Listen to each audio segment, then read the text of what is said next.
And welcome everyone to this episode of Coming Home with John Allen. I am your humble host, John Allen. Very humble today because I'm in the presence of three very bright individuals. I think they can be very useful to not just to me, but to all of you American expats out there. We're going to talk a little bit about expats and taxes and expats. How does it mix? How does it not mix? What's good about it? What's bad about it? And hopefully we can clear up a few misunderstandings.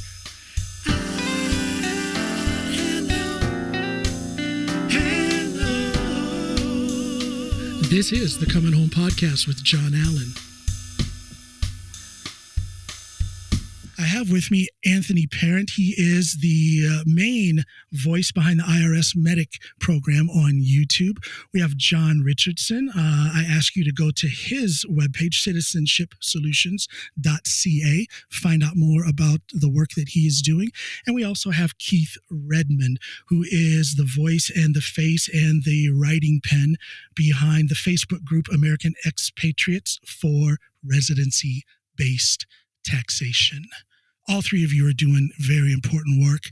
I want to say, Anthony, to begin with you, I'm a fan of your show where both John and Keith have been guests quite often on YouTube. Tell me about your program there. Why did you start it? What is your purpose? Because I believe you have a very concentrated and focused purpose. Tell me about it, please. Yeah, so this is sort of my mission in life, I would say, that for whatever reason, God granted me these various skills and aptitudes and things, and I'm in a position where I can comment on what's really going on. So I started the program because why not? I just started hitting record. Now, I didn't get into the whole international taxation for a bit. I really started as just doing regular tax resolution for people who couldn't afford their taxes. And I was pretty good at that. We handled more of the high-ended cases there, larger businesses. We did that. And then the 2009 offshore voluntary disclosure came around and someone called me. I wasn't advertising for it because I didn't even know what it was. And I remember the client came in and we learned about the FBAR together. We learned about, wait a second, we're like, whoa, they could really hit you with penalties here. And so that triggered my entire interest in this offshore program. And I went through the program with the IRS and I learned firsthand what their limitations were.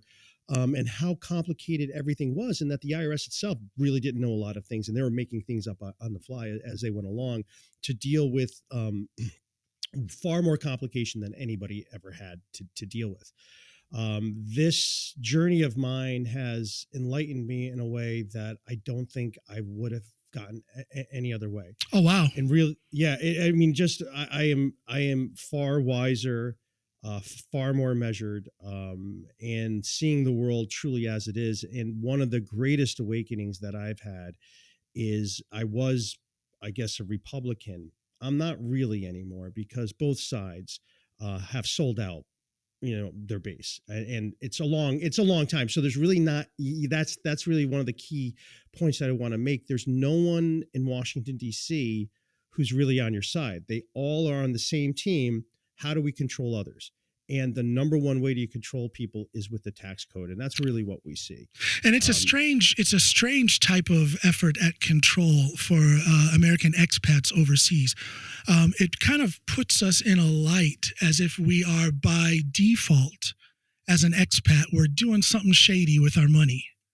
And I would say, yeah, and I say a lot of this stems from, the whole, a lot of the narrative around the income tax is sort of this, hey, it's a class warfare. It's legalized class warfare.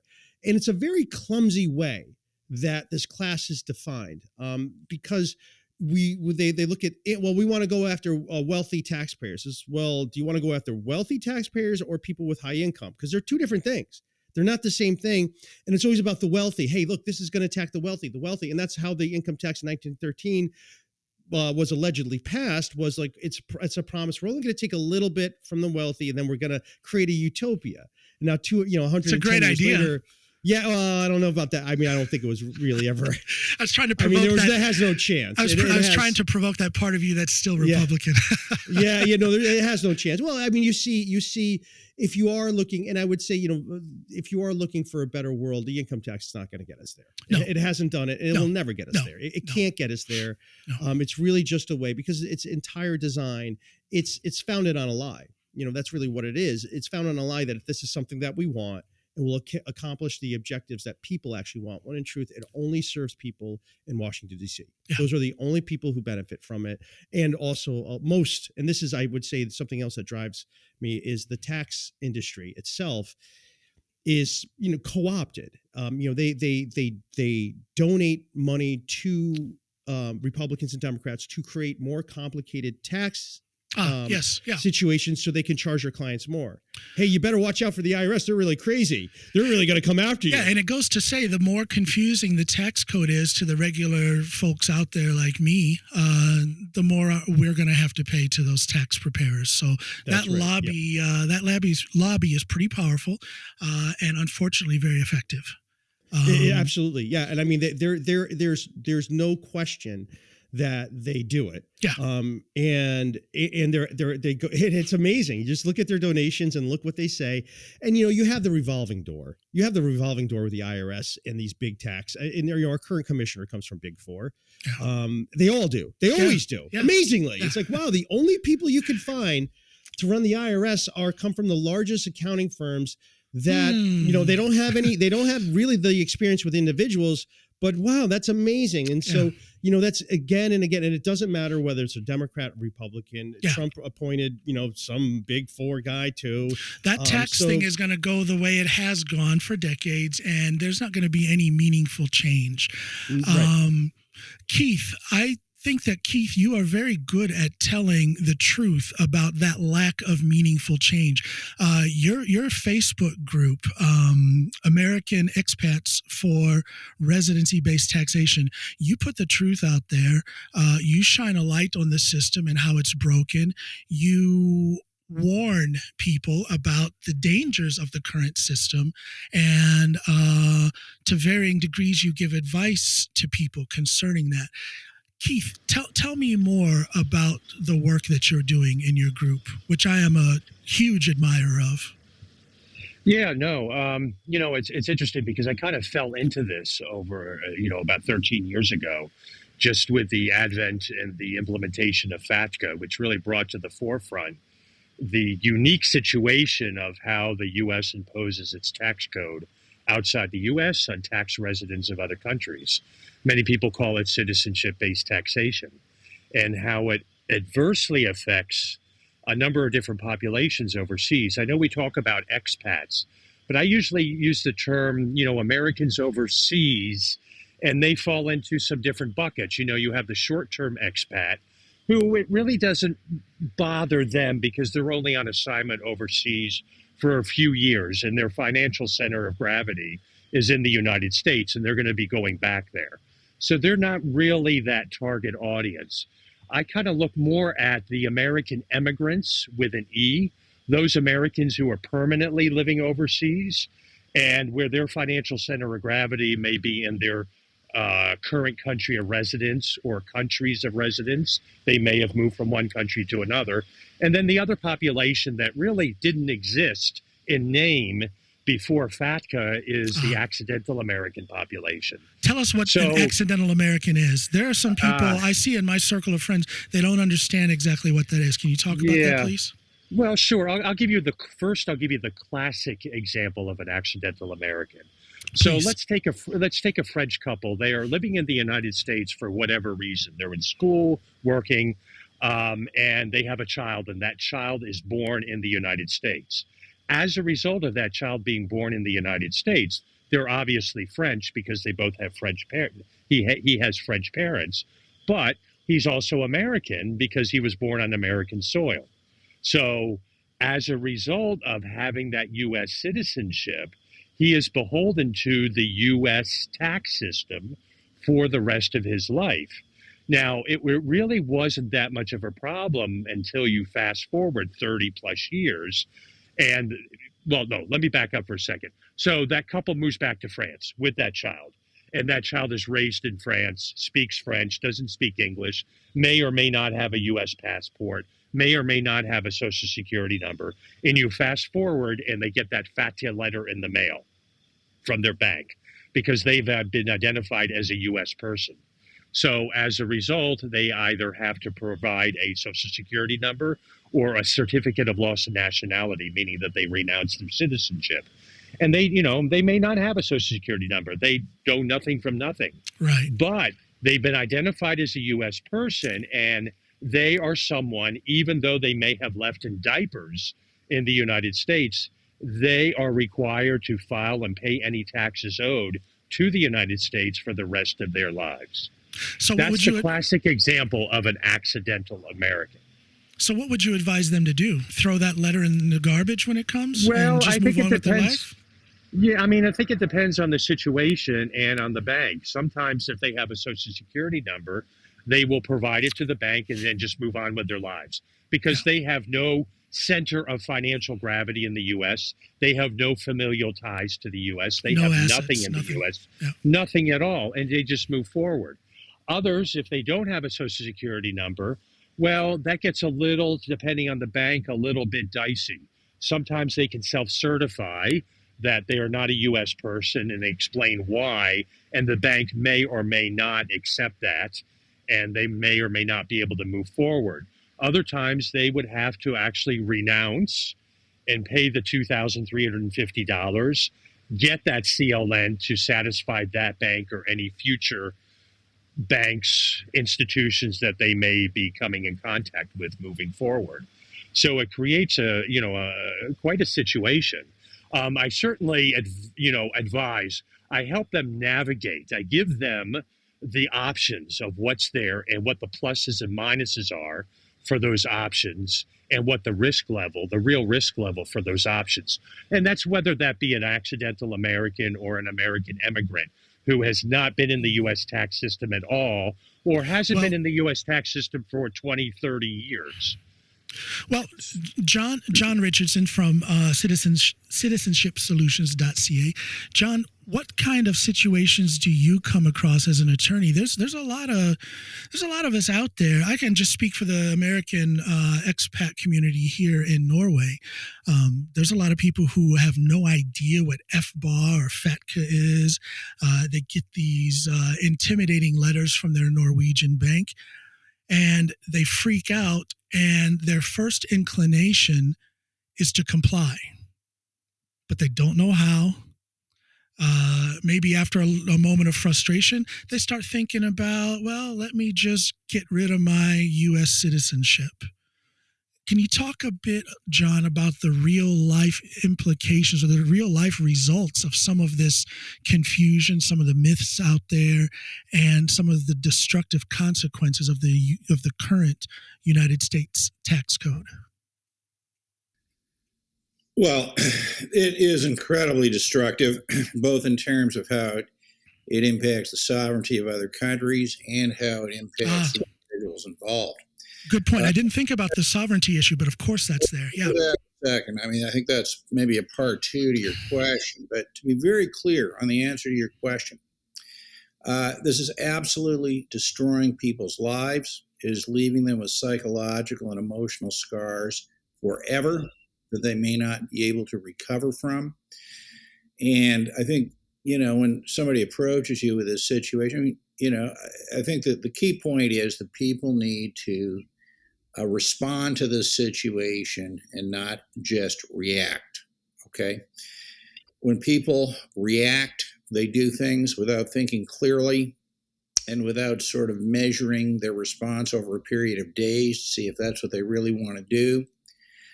They can do things that can result in the end of their pensions, for example. They can do things that will result in, what is effectively the confiscation of their assets. This term, the U.S. Supreme Court is hearing a case called Moore, which is about something called the transition tax, which was passed in 2017, which, if applied to Americans abroad, in many cases forced them to liquidate their businesses to pay this thing. I mean, there's no way anybody who tells you for even a second that this is inconsequential or that these things are just filing obligations is either one, an outright liar, or somebody who's so ignorant you should get them out of your sight immediately. Like the United States, there are many people who don't have to pay taxes because of the U.S. tax code. There are many Americans abroad who do not actually owe taxes because of the U.S. tax code. But to be clear, those who it impacts are impacted by a U.S. system of taxation that is different from the system applied to resident Americans, that is far more punitive. It will destroy their finances and is life-altering. Anthony, where do you think that punitive aspect of the tax code comes from? Why are they so mean to us? Because I think John has a great point. It's quite factual that the tax code will punish someone like me, or it's just a harder process on someone like me, I who have lived in Norway for the last 21 years, than it is if I were the same John Allen living back home in Ohio. Where does that punitive aspect come from? Why is that? I'm not saying you can get into the mind of our legislation, but what are your thoughts? I would say something like this, that the U.S. tax code baseline is all about control, and it's all about and it's about control. And there is the Federal Reserve Act and the income tax were passed at the same time, and that's sort of something to think about. Why was that? And then we know that the U.S. became the world's reserve currency after Bretton Woods. And so it's interesting. You have worldwide taxation and the world's reserve currency as well.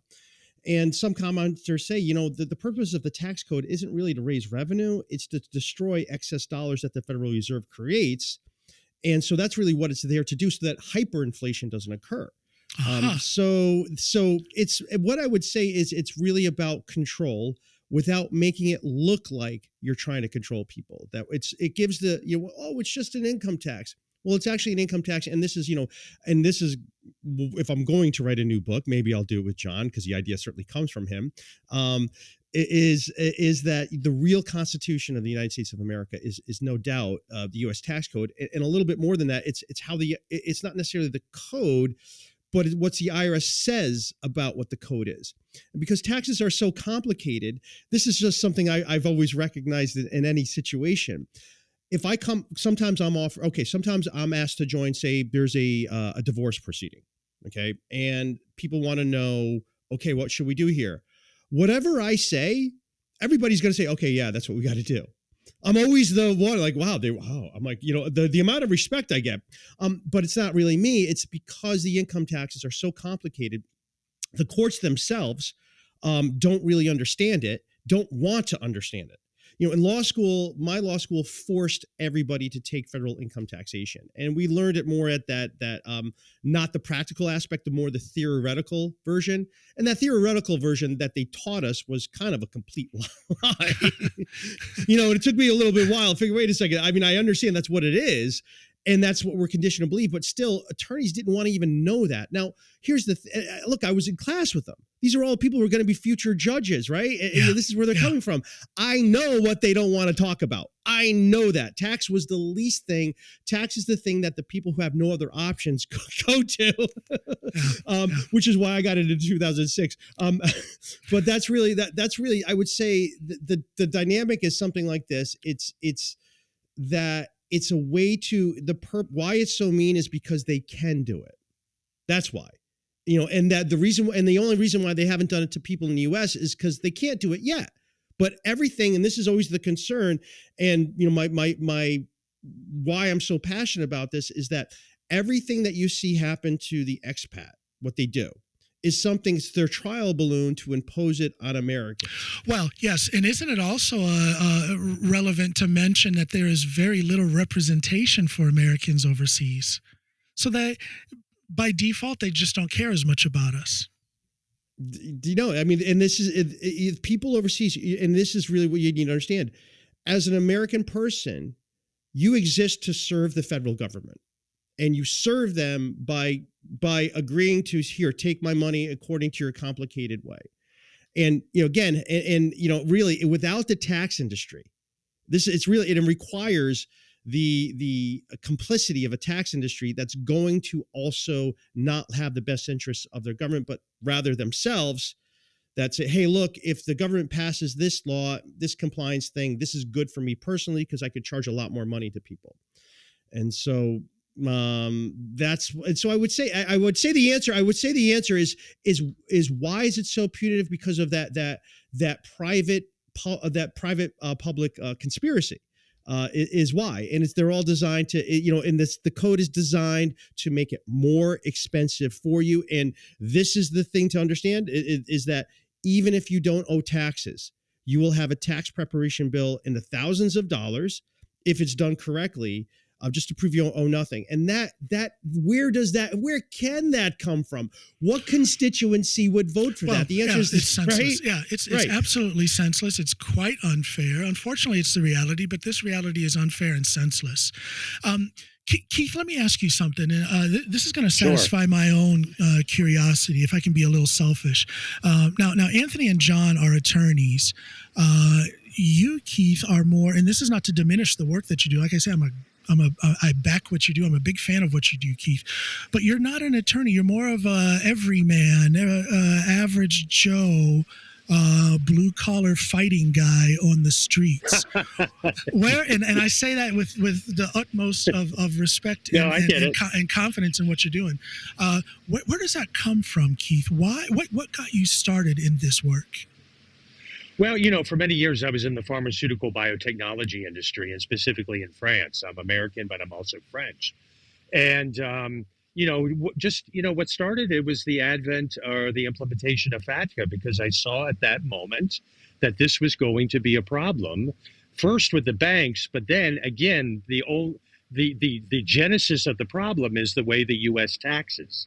And not only the way the U.S. Practices its taxation, but as Anthony and John have said, the punitive nature toward American immigrants, Americans who live outside the United States. And I think it's not only, it's a mindset. For some unusual reason, there's this bizarre phenomena that if you are American and you're not living in the United States, the greatest country in all of mankind, then you must be committing some type of nefarious activity, or you must be hiding money or living high on the hog, on a yacht somewhere, and therefore you must be punished, which is so far from the truth.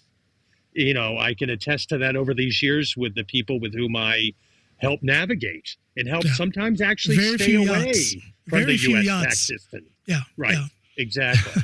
So I think, where I come into play is when I work with American immigrants and accidental Americans around the world, I have a little bit more latitude in really saying, okay, these are your options. And some of those options are actually to stay away from the U.S. tax system. You have no business entering it or re-entering it. But Keith, I'm scared. It's the IRS. It's the U.S. government. Shouldn't I comply? Shouldn't I sign on the dotted line and report my income? That depends on one's particular profile and circumstances. As I said before, if you have no ties to the United States, and again, each case needs to be weighted on its own merits. Yes. There are situations where, of course, you need to be in the U.S. tax system. But there are situations where there's no reason for you to be in the U.S. tax system. Absolutely none.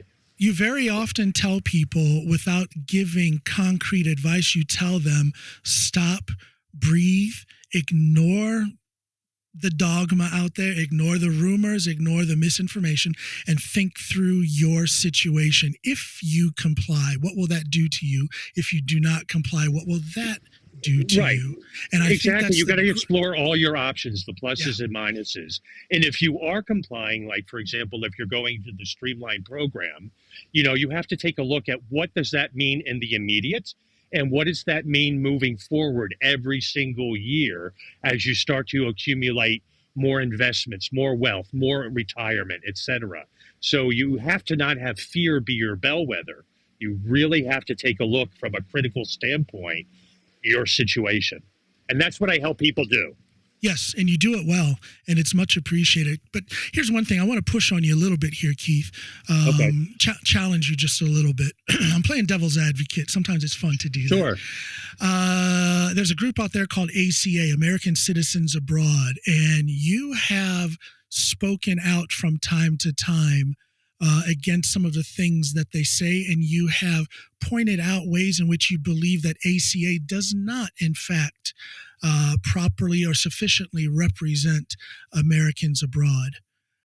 Well, Why I'm is going to that? be. Well, I don't want to just single out ACA. I'm going to speak general. There are, in my opinion, and in my view, over these past 13 years, so it's not something that I came up with yesterday, is that certain American overseas organizations, they don't understand the American immigrant. They don't understand Americans who have their financial center of gravity in the country in which they live. They don't understand how it's hurting the sovereignty of that country and taking monies out of the economies of those countries. They just, for whatever reason, they are not getting it. And as a result of that, that's where their actions or non-actions come into play. And yes, sometimes I can be brusque and I can be very outspoken about it, but I'm going to call them out on it. I'm going to call them out. Well, continue to do that. John, you're an attorney. You do the work that you do. Is Keith missing out on anything here?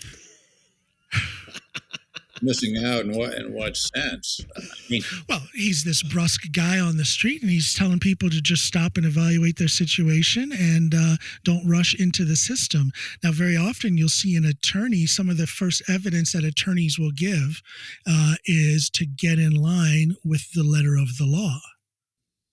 well, that's exactly right.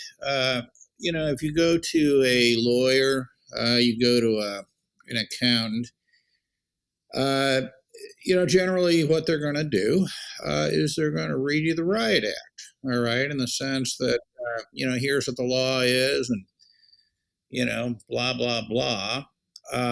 There are Blah, blah, blah, but that's the law. Well, that's right. And the reason, and they say that they do this for two reasons, okay?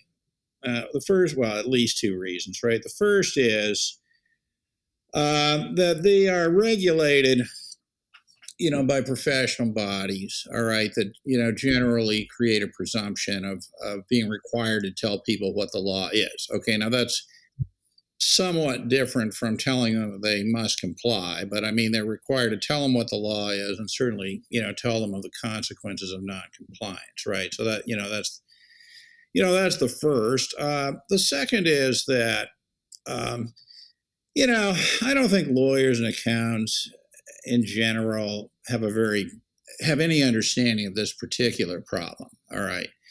So, I mean, let's say you have somebody who was born outside the United States to a U.S. citizen parent, is a U.S. citizen only because their parents went out and, registered some kind of a certificate of birth abroad, perhaps doesn't even speak English. They find out about this. And so, they'll call up, a lawyer or a CPA firm or something. Oh, by the way, on this, I want to pause myself for a minute. I want to make what I think is an extremely important point. That we're talking about taxation, but when people are not in compliance with these rules, they do not, I repeat, do not have a tax problem.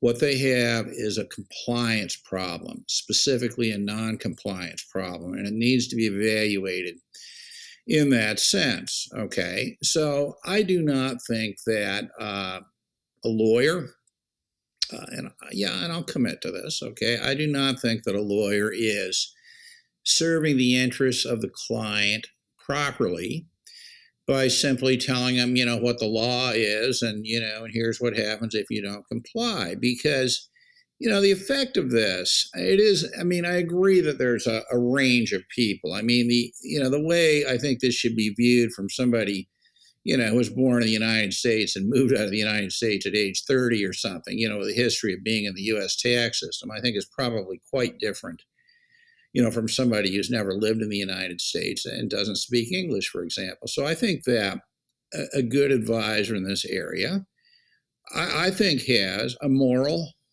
ethical, and I believe legal obligation to tell these people exactly what it means, to start entering the U.S. tax system. And I think that might include, well, why don't we complete some mock returns or get somebody to see what's actually at stake here? I mean, if you're somebody, your whole investment portfolio is mutual funds, for example, non-U.S. mutual funds, the advice that you're going to get, Anthony cringes. it's all over, et cetera, et cetera. So I think that needs to be done. And then I think an appropriate decision must be made. Now, appropriate decisions include things beyond taxation, beyond penalties, but include, do they really want to be a U.S. citizen? The answer is almost certainly not, okay, and at least the scenario I'm talking about. And how does the composition of their financial assets, their tax situation, present, past, possible future, bear on the whole renunciation issue?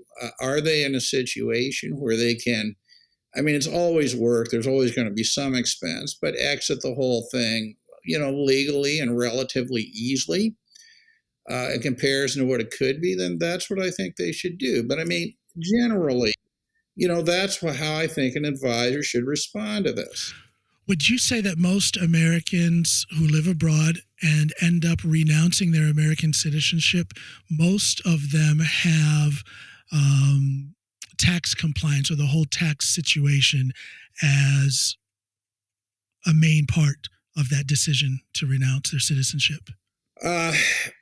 You can put it that way if you want, okay, but I would put it somewhat differently, because the reality is, like many Americans in the United States, they don't actually owe a lot in U.S. taxes. I would say that the regulatory overreach is a major factor, whether they owe taxes or not, and many of them don't. Let me put it this way to you, sort of coming off a call I had with somebody this week. Here's the problem they're faced with, right? The first problem is, if they're going to comply, enormous compliance costs. And they're enormous for everybody, because if you have a simple return, it means you have, probably low income. Okay. So, you pay, I must make up a number of $800 US or something, which is certainly what a lot of people pay. That's a real large amount of money for that kind of person, right? So the first problem, and if you have a complex situation, you can pay tens of thousands. So it's still a problem, right? The cost just, relates to the complexity of the situation.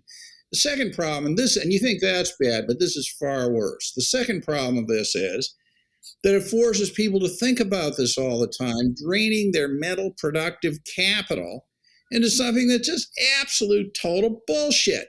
A country they don't even live in, et cetera. So in other words, what they're doing is they're using their valuable time and energy thinking about, how do I comply with the income tax laws and reporting laws of a country that I don't or have never lived in, et cetera. That's the third. And then the highest cost of all, right? The three costs is that, so you want to be in compliance with the U.S. tax laws. Okay, that's fine. So if you're going to be in compliance with U.S. tax laws, you've effectively made the decision that you cannot take advantage of most sanctioned retirement planning vehicles in your country of residence. Because that's crippling. That's financially crippling for a lot of people. So, the bottom line, is simply this, all right? Anthony, did you know? They don't care. Hold on. They don't care that they don't care, I want to say.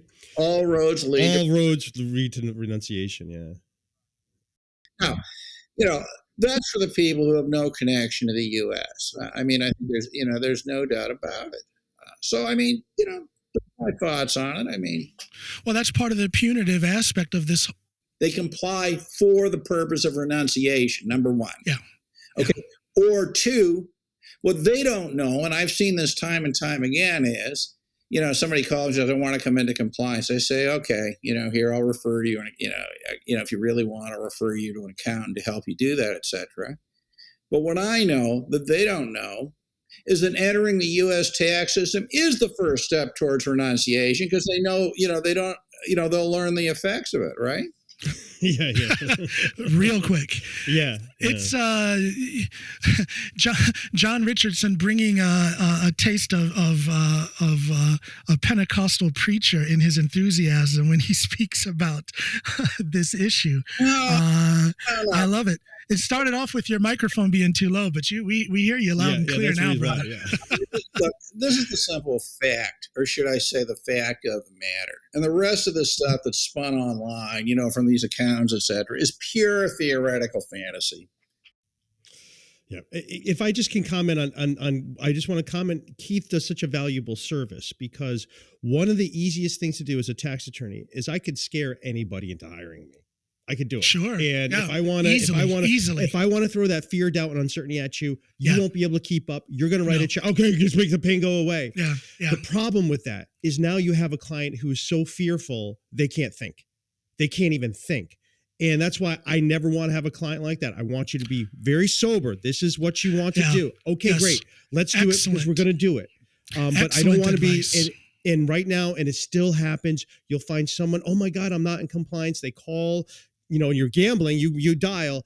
And, I've had clients who've entered into the full voluntary disclosure program. They weren't criminal in any way. No. There was another program for them that might have had no penalty, but you know what? It didn't have the legal fees.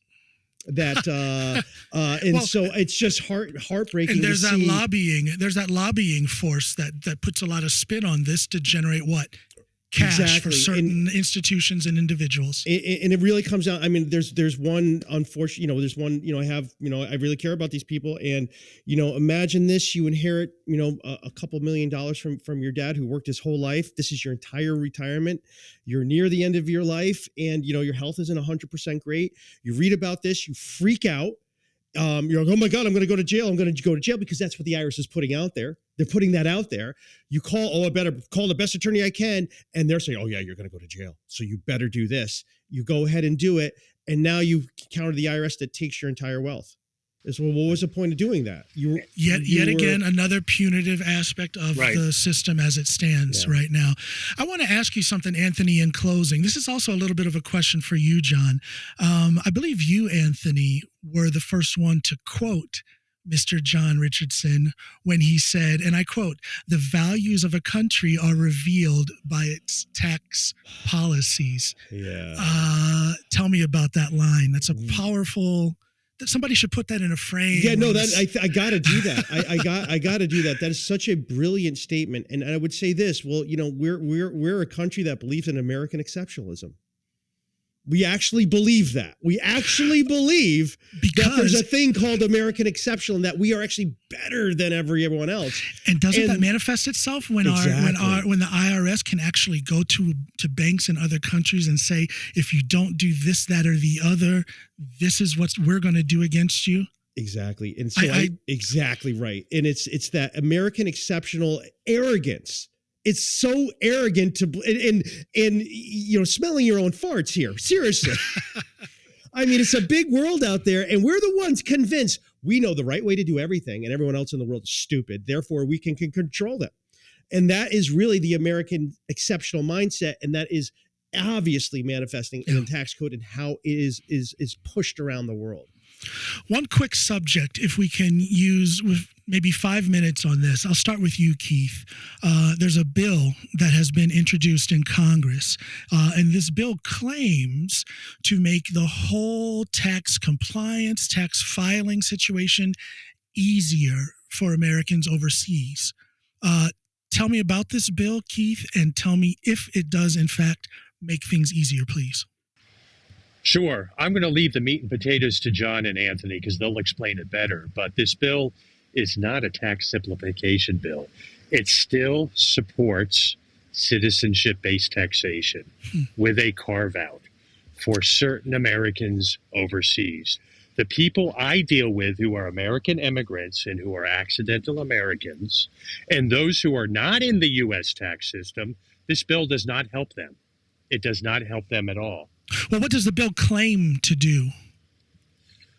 I'm going to defer that question to John or Anthony to explain it better. Anthony, would you please? Yeah, if you please, Anthony, what does this new bill claim to do, and who is bringing it before Congress? Well, what it claims to do, it's going to expand the foreign earned income exclusion, make it apply, give a bigger exemption, and make it apply to other forms of income that aren't currently covered by it. Aren't they raising the income to like 400,000? Yep, and so if you make less than 400,000, in other words, you don't. Yeah, there's and this is what I would say. Yeah, exactly. Well, not really, and you don't simplify things by making more of it. To simplify things, you make it smaller. So you're adding various, and it's amending various parts of the U.S. code, not just the tax code, but it's also amending Title 31, the Bank Secrecy Act, too, in this various simplification. So that's the question. Well, why is it more language? And actually what it does is makes things complicated, because now everybody has to go see, well, do I apply for that carve out? You have to go through this whole analysis. No, you don't apply for the carve out. Okay, now I got to do the whole thing. So you're creating a whole process that doesn't really do it. If you want to simplify it, you could, but it doesn't really seem what I want to. So here's the questions that I would have. And this is sort of how I see it. I actually think it's going to pass. And here's the reason why. Oh, do you? Yeah, for the same reason why FATCA passed. So what's going to happen is this, and then watch this. Watch this. Like, okay, number one, who wrote this? I want to know who wrote this. Who was the constituency? We have the representatives saying they wrote it, but no. I want to know who actually wrote it. Okay, tell me who was the person. I want to know the name of the person who wrote it. Let's find out who actually wrote it. Where did they get their orders? Second of all, what will this is the question. This is where it's headed. What will the Congressional Budget Office score this as? Will they? Because this is where it's all going.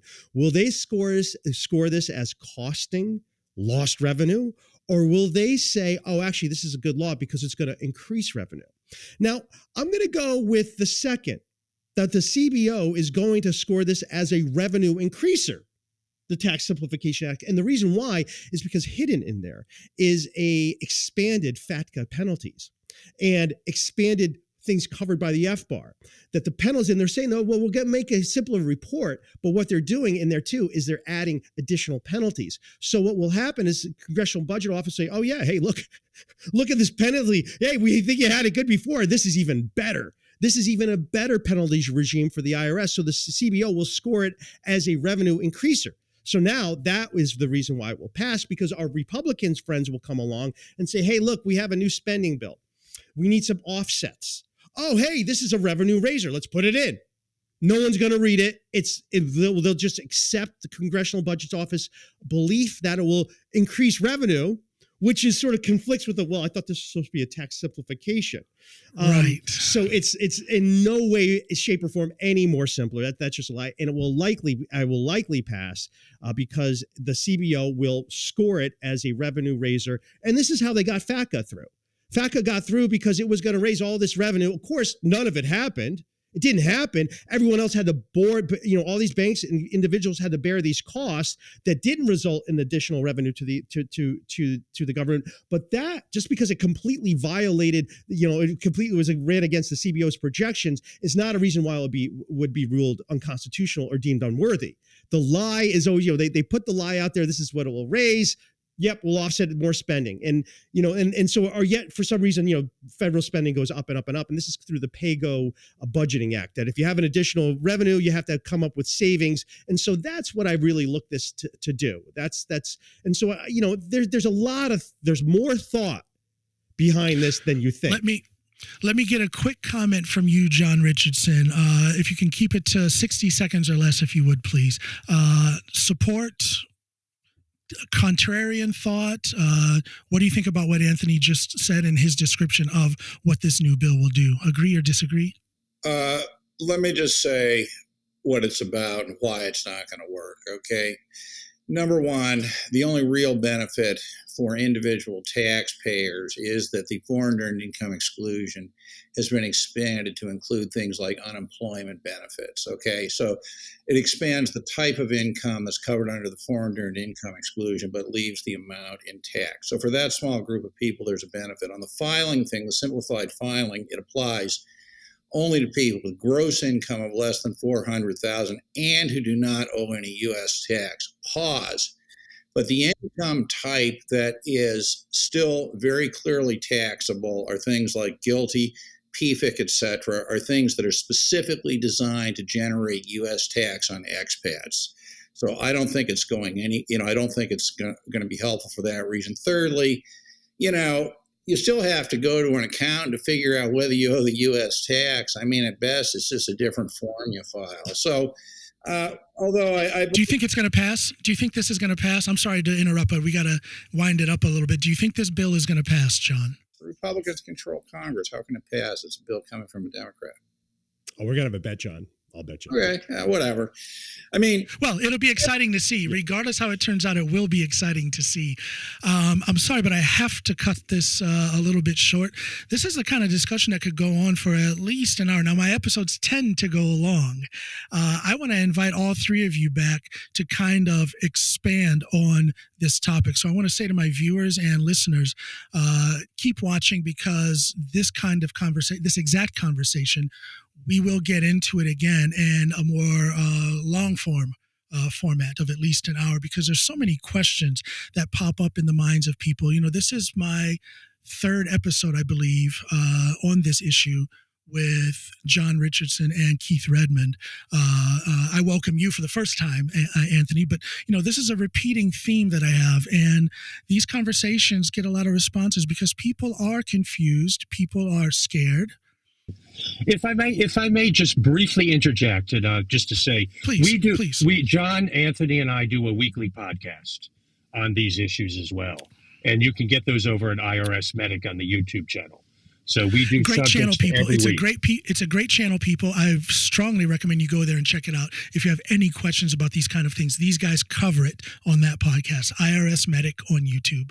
And I always tell people, we go live all the time, and this is what's happening. Before, when I had the podcast, it was hard to find topics that were, current events, and now it's impossible to keep track. It's constant. So we're going live all the time because a bill was passed. So if you do go there, be sure to subscribe and turn on the notifications. That way when we're live, because we like to go live to answer real questions from you. So that is, and it's just constant. So there's always something going on.